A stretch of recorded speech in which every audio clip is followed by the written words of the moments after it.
December Babri মসজিদ তৈরির জন্য মুর্শিদাবাদে ভিত্তিপ্রস্তর স্থাপন করেছিলেন বহিষ্কৃত তৃণমূল নেতা হুমায়ুন কবির। কিন্তু তারপর নানা কারণে শুরু হয়নি নির্মাণ কাজ। অবশেষে আজ বুধবার থেকেই আনুষ্ঠানিকভাবে শুরু হচ্ছে বাবরি মসজিদ নির্মাণের কাজ। এরপর বৃহস্পতিবার থেকে শুরু হবে বাবরি যাত্রা।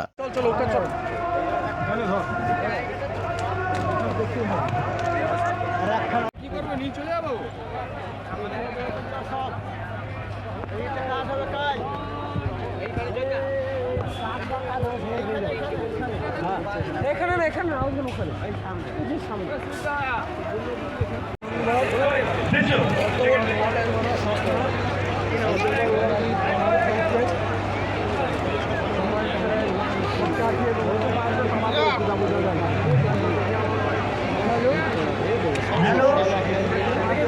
যারা বসেছেন তারা শুনে নেন, যারা বসেছেন তারা শুনে নেন, যারা কোরআন শরীফ নিয়ে বসে গেছেন তারা শুনে নেন।